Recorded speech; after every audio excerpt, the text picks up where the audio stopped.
आज जब जोशीमठ में जमीन धंस रही है, इमारतें चटक रही हैं और पूरा शहर करीब करीब खाली करवा लिया गया है, एक वीडियो इस समय खूब वायरल हो रहा है। इस वीडियो में अपनी बात कह रही नेता आज हमारे बीच नहीं है, लेकिन उनकी बात पर अगर उस वक्त तवज्जो दी गई होती तो शायद आज जोशीमठ की वो हालत ना होती जो आज हो रही है। ये वीडियो भाजपा की दिवंगत नेता सुषमा स्वराज का है। संसद में अपने वक्तव्य के दौरान स्वराज चेतावनी दे रही हैं कि अगर गंगा और उसकी सहयोगी नदियों पर बांध बनाने का काम जारी रहा तो उत्तराखंड के साथ साथ देश को भी इसके गंभीर परिणाम भुगतने पड़ सकते हैं। वो साल 2013 के केदारनाथ डिजास्टर का हवाला दे रही हैं। संसद में विपक्ष के नेता के रूप में दिए अपने इस भाषण में वो कह रही हैं कि उत्तराखंड में विनाशकारी हादसे केवल इसलिए हो रहे हैं क्योंकि यहाँ गंगा नदी को टनल्स के हवाले कर दिया गया है। वो चेतावनी दे रही हैं कि अगर यही हालात रहे तो भविष्य में और भी गंभीर परिस्थितियों से हमें निपटना होगा। सुषमा स्वराज के कहे लफ्ज आज सच साबित हो रहे हैं। सुषमा स्वराज के वीडियो को भाजपा नेता उमा भारती ने अपने ट्विटर हैंडल पर शेयर किया है। इस बीच जोशीमठ में हालात बद से बदतर होते जा रहे हैं। इस समय जोशीमठ के 826 घरों में क्रैक्स नजर आ रहे हैं और 165 को अनसेफ घोषित कर दिया गया है। अब तक 233 परिवारों को यहां से शिफ्ट कर दिया गया है। सभापति जी, इसके साथ एक और प्रश्न खड़ा हुआ है, विकास वर्सेस विनाश का।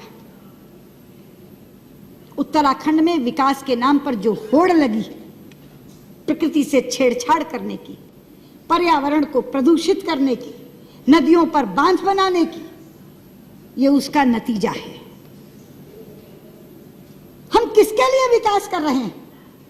हम अरबों खरबों रुपया खर्च करके विकास करते जाते हैं।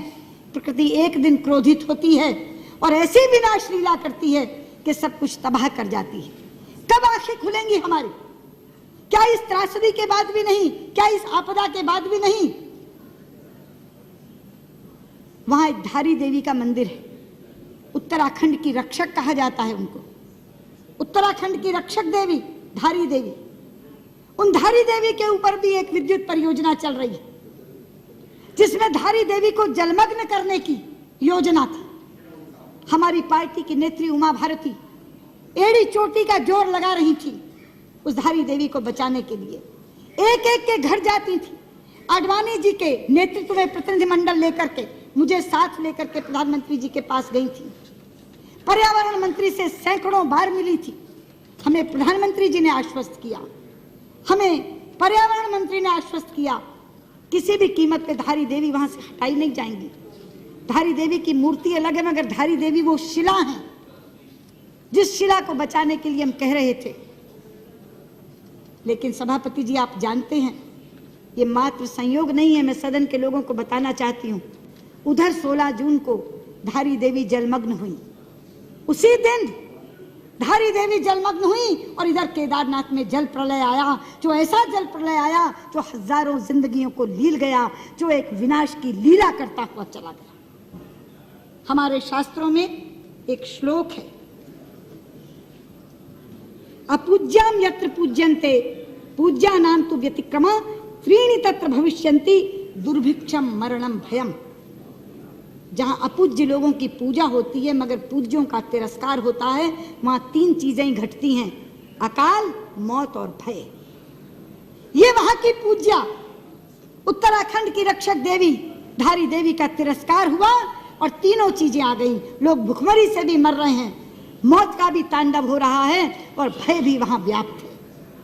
इसलिए मैं कहना चाहती हूं, ये जो विकास वर्सेस विनाश का प्रश्न है, ये आज मुंह बाए खड़ा है। वहां गंगा जी के ऊपर कितने बांध बन रहे हैं आप जानते हैं। योजना आयोग की चतुर्वेदी समिति ने गंगा, भागीरथी और अलकनंदा पर 70 बांधों की स्वीकृति दी है। 70 बांधों की।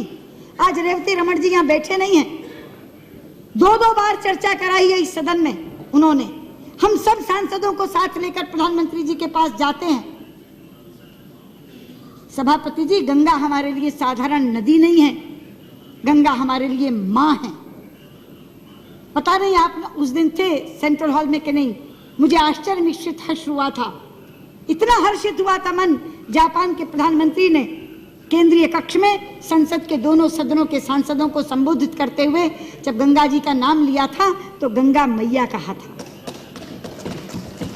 वो लोग हमारी भावना की कद्र करते हैं, वो हमारी आस्था की कद्र करते हैं, वो गंगा जी को गंगा मैया कहकर संबोधित करते हैं और हमारे लोग गंगा मैया को सुरंग में डालने की योजना बना रहे हैं।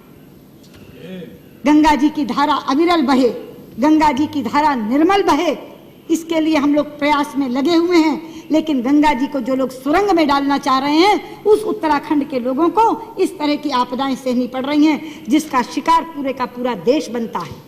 इसलिए मैं आज यहाँ खड़ी होकर ये कहना चाहती हूँ, धारी देवी को पुनर्स्थापित करने का काम करिए। मैं यहाँ से मांग करती हूँ, गंगा मैया पर बनने वाले सारे बांधों को निरस्त करिए। जितना मर्जी पैसा उस पर खर्च हो चुका होगा, जो पैसा आपके राहत और पुनर्वास पे खर्च होने वाला है वो उससे कहीं कम होगा। जितना मर्जी पैसा खर्च हो गया हो, मत दिखाइए हमें वो एस्टिमेट्स, मत बताइए कि इतना पैसा खर्च हो गया। अमूल्य जिंदगियां जा रही हैं, खत्म हो रही हैं। पूरे का पूरा उत्तराखंड आज विप्लव की कगार पर खड़ा है। इसलिए मैं आपसे कहना चाहती हूं, गृह मंत्री जी, गंगा मैया पर बनने वाले सारे बांध निरस्त कर दीजिए। धारी देवी को पुनर्स्थापित करिए। उत्तराखंड को अगर बचाना है तो राहत और पुनर्वास तो अलग है, लेकिन जब तक धारी देवी का पुनर्वसन नहीं होगा तब तक आपका कोई राहत और पुनर्वास का काम पूरा नहीं हो सकेगा।